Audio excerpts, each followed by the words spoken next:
उत्तराखंड विधानसभा के आज से गैरसैंण में शुरू हो रहे बजट सत्र के हंगामेदार रहने का आसार है। जी आपको बता दें कि राज्यपाल लेफ्टिनेंट जनरल गुरमीत सिंह के अभिभाषण के बाद सत्र की शुरुआत होगी। विपक्षी कांग्रेस पार्टी भर्ती परीक्षा घोटाला, बेरोजगार पर लाठीचार्ज और जोशीमठ भूदसाव जैसे अनेक मुद्दों पर सदन से लेकर सड़क तक पुष्कर सिंह धामी सरकार को अनेकों मुद्दों पर घेरने की तैयारी कर रहा है। बजट सत्र के पहले दिन कांग्रेस तथा कई अन्य संगठनों की ओर से विधानसभा घेराव के आह्वान के चलते प्रदेश में ग्रीष्मकालीन राजधानी गैरसैंण में पुलिस की सुरक्षा कड़ी हो चुकी है। पुलिस की ओर से बताया गया है कि प्रदर्शनकारियों से निपटने के लिए पुलिस ने कई स्तरों पर सुरक्षा व्यवस्था भी कर दी है। इसके निरीक्षण गढ़वाल के पुलिस महानिरीक्षक तथा चमोली के जिलाधिकारी एवं पुलिस अधीक्षक ने किया है।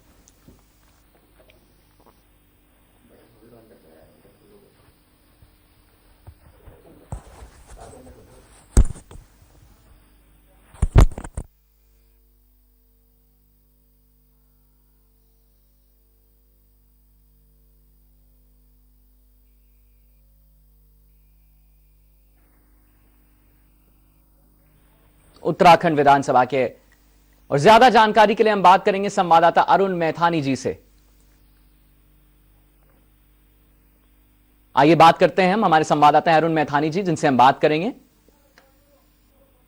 अरुण जी, हमारी आवाज आप तक पहुंच रही है क्या?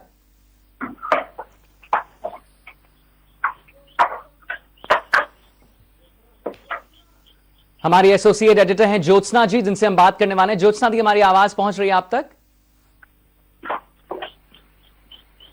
जी आदित्य, आप अपना जी जी नमस्कार ज्योत्सना जी। पहली बात तो आज जो बजट सत्र है उसमें बहुत कुछ होने वाला है। कांग्रेस की तरफ से भी बहुत सारी बातें होने वाली हैं, बहुत सारे मुद्दों पर घेराव होने वाला है। तो क्या आपको लगता है एक हाई वोल्टेज ड्रामा देखने को मिल सकता है आज सत्र में? बिल्कुल आदित्य, अगर आप नोएडा की बात कर रहे हैं तो आप समझ रहे होंगे कि आप एसी ऑन करके बैठना आपको पड़ रहा है, फैन ऑन करके बैठना पड़ रहा है। लेकिन गैरसैंण में सत्र शुरू होने से ही पहले जो बर्फ वहां पर ओलावृष्टि और अच्छी खासी बारिश हुई है, उसने मौसम को तो चिल कर दिया है। लेकिन जो राजनीतिक तापमान है आज का, वो जरूर जैसे आपने कहा कि हाई वोल्टेज ड्रामा की तरफ को जा रहा है। 11 बजे आज बजट सत्र की शुरुआत होनी है। राज्यपाल का भाषण होना है। राज्यपाल का सरकार के कामकाज अभिभाषण क्या करने जा रही है और क्या कर चुकी है और किस ट्रैक पर चल रही है। राज्यपाल के अभिभाषण के दौरान ही उम्मीद है कि कहीं ना कहीं विपक्ष हंगामा कर सकता है, क्योंकि कांग्रेस ने आज राजभवन कूच का भी प्लान किया हुआ है। ये वैसे तो देशव्यापी कार्यक्रम था। सभी प्रदेशों की राजधानी में कांग्रेस ने आज राजभवन कूच करना है अदानी मामले को लेकर के। लेकिन उत्तराखंड में आज राज्यपाल देहरादून में नहीं है, वो गैरसैंण में है, भराड़ीसैंण में है। इसीलिए कांग्रेस ने अपने प्लान को देहरादून से शिफ्ट भराड़ीसैंण कर दिया है।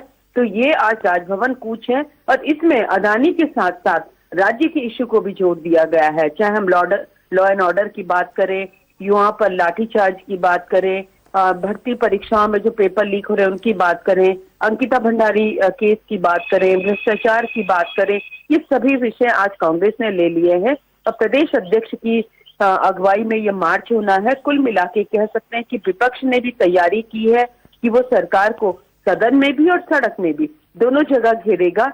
लेकिन 11 बजने के साथ ही कह सकते हैं कि वो गहमा गहमी और वो राजनीतिक हलचल शुरू हो जाएगी, जिसकी आप और हम सब उम्मीद कर रहे हैं।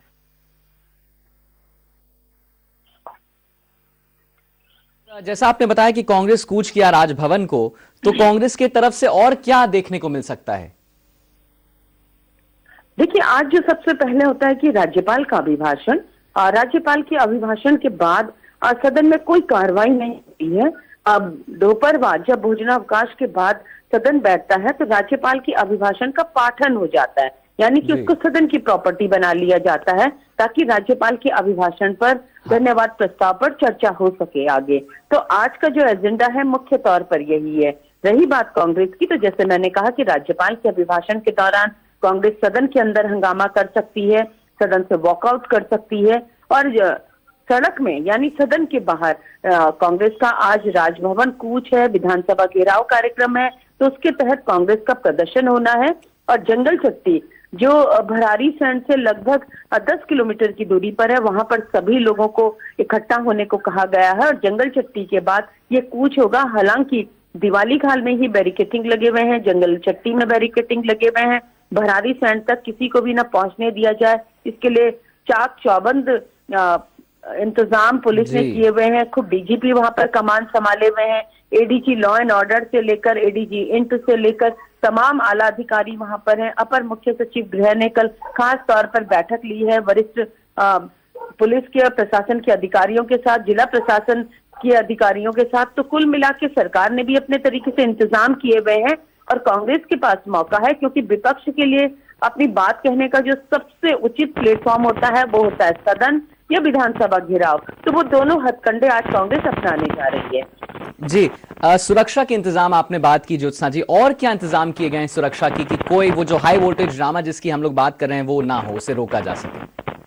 देखिए, विधानसभा के परिसर जो सराउंडिंग एरिया है वहां पर धारा 144 लागू है। तो धारा 144 में आप जानते हैं कि कहीं भी कोई गैदरिंग नहीं हो सकती है। रही बात अगर मैं भरारी सैंड की बात करूं तो भरारी सैंड बिल्कुल आइसोलेटेड प्लेस में है। यहाँ जाने के लिए मात्र एक रास्ता है, एक रोड है जिससे आप एंट्री करेंगे, आएंगे और जाएंगे। हालांकि कुछ साल पहले उत्तराखंड क्रांति दल का और राज्य आंदोलनकारियों का एक प्रदर्शन हुआ था जिसमें लोग पहाड़ों से चढ़ के भरारी सैंड की तरफ मूव कर गए थे।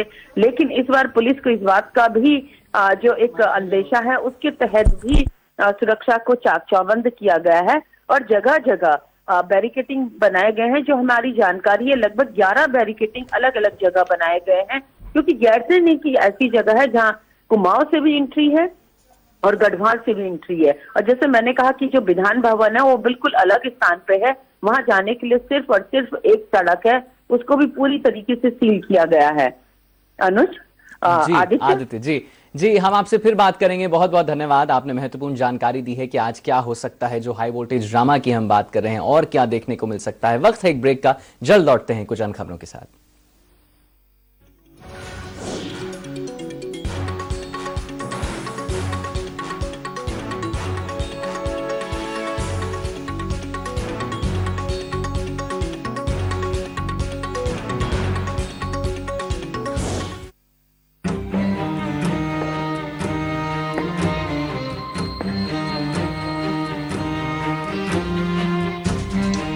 कब तक आप ऐसे फ्यूचर का टेंशन लेकर चलते रहेंगे?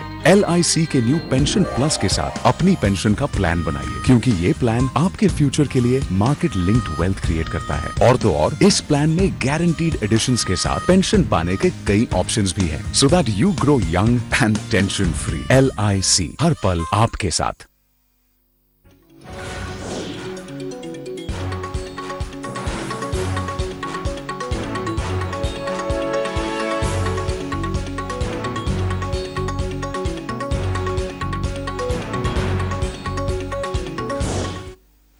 ब्रेक के बाद आपका स्वागत है। राज्यपाल के अभिभाषण के बाद धामी कैबिनेट की बैठक हुई। माना यह जा रहा है कि इस बैठक में कई महत्वपूर्ण मसलों पर चर्चा होने वाली है। आपको बता दें कि साथ ही कई अहम मुद्दों पर मुहर भी लग सकते हैं।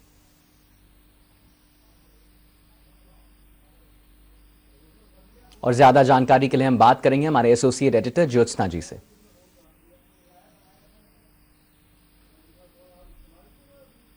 ज्योत्सना जी, हमारी आवाज आप तक पहुंच रही है?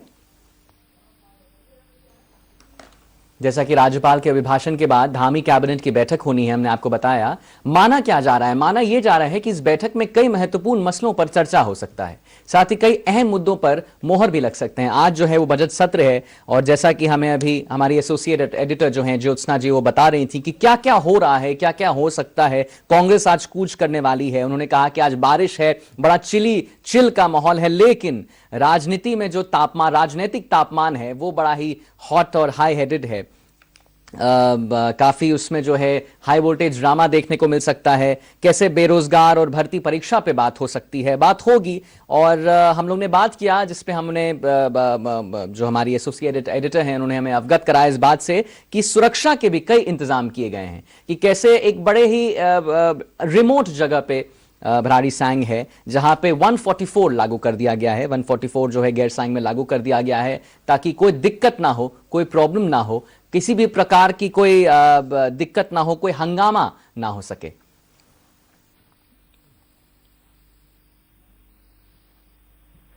और आज उसी कई मुद्दों पर मोहर लग सकती है। बड़ा ही खास और अहम दिन है आज पुष्कर सिंह धामी जी का।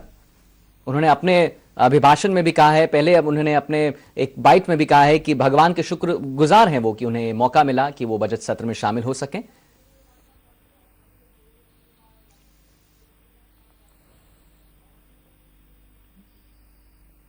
कहे महत्वपूर्ण बिंदुओं पर आज फैसला हो सकता है, अहम मुद्दों पर लग सकती है मोहर।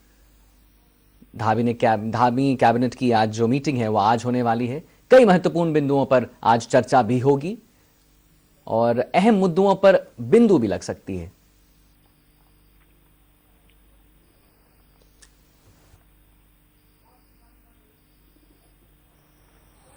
और ज्यादा जानकारी के लिए हम बात करेंगे हमारे एडिटर ज्योत्सना जी से। ज्योत्सना जी, स्वागत है आपका फिर से। जैसा कि अभी एक बैठक होने वाली है, किन मुद्दों पर बात हो सकती है, किन अहम मुद्दों पर बात हो सकती है?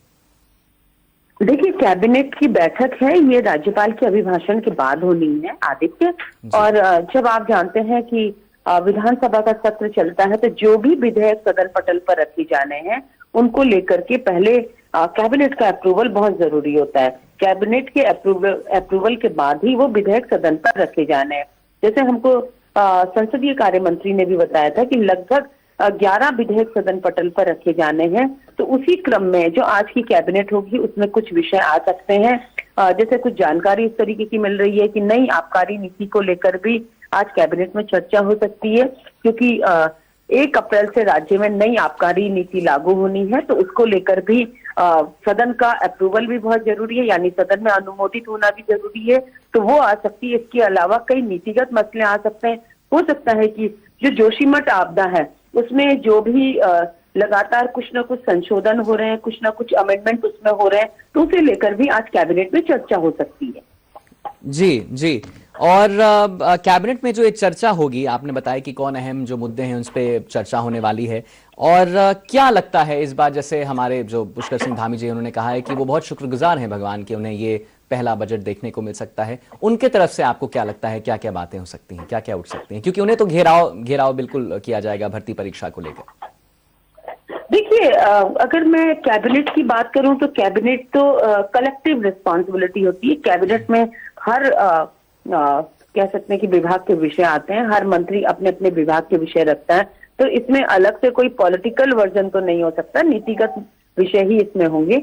लेकिन अगर सदन की बात करें तो जैसे आज तो एक सिंबॉलिक है, आज तो राज्यपाल का अभिभाषण धामी सरकार के कामकाज का रिफ्लेक्शन होगा। राज्यपाल के अभिभाषण के बाद जो एक घेराव है वो पॉलिटिकल एक इशू आप उसे कह सकते हैं। तो स्वाभाविक है कि मुख्यमंत्री उसमें अपना कोई वर्जन दे सकते हैं। और मुख्यमंत्री ने बजट को लेकर के साफ तौर पर कहा है कि ये इनोवेटिव होगा, राज्य के विकास को समर्पित होगा, महिलाओं और युवाओं का खास ध्यान रखा जाएगा। रही बात बेरोजगार भर्ती की, तो अब आने वाले दिनों में सदन के अंदर सरकार को विपक्ष इन सब विषयों पर नियम 58 के तहत घेरेगा, चाहे वो भर्ती प्रकरण है, पेपर लीक मामला है, जितने भी मामले हैं, चाहे वो अंकिता का मामला है, लॉ एंड ऑर्डर का मामला है, भ्रष्टाचार के मामले हैं, उन सभी विषयों पर 1 बाय 1 विपक्ष नियम 58 के तहत सरकार की घेराबंदी करेगा। जी, और लोग इसे कैसे देख रहे हैं, लोग के क्या एक्सपेक्टेशंस हैं? देखिए, अगर गैरसैंण भराड़ी सैंण में आप सदन की बात कर रहे हैं तो स्वाभाविक है कि राज्य जो एक जन भावनाएं थी उसके दिल दिमाग में बैठा हुआ शब्द और एक भाव है गैरसैंण। और यही वजह रही कि त्रिवेंद्र रावत सरकार ने गैरसैंण को ग्रीष्मकालीन राजधानी बनाया। 2 साल बाद वहां सरकार गई है।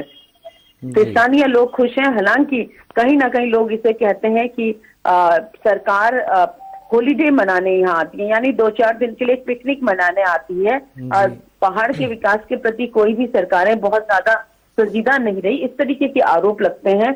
लेकिन बहुत स्वाभाविक होता है कि एक दूरस्थ इलाके, एक पहाड़ी इलाके में बिल्कुल जो सुदूरवर्ती इलाका है वहां पर सरकार बैठी हुई हो तो हलचल भी होती है और वहां की जो कमियां होती हैं उसकी तरफ भी सरकार नजर जाती है, क्योंकि जब बाई रोड सारे अधिकारी मैक्सिमम लोग वहां पहुंचते हैं तो कहीं ना कहीं छूट भी देखने को मिलती है। कैसे कहाँ किस तरीके से करेक्शन करना है वो भी दिमाग में आता है, और लोगों के लिए भी एक उत्सुकता होती है कि अगर गैरसैंण में बैठकर सरकार यहाँ पर विधानसभा की कार्रवाई कर रही है तो जरूर कहीं ना कहीं पहाड़ पक्ष और विपक्ष के जेहन में होगा।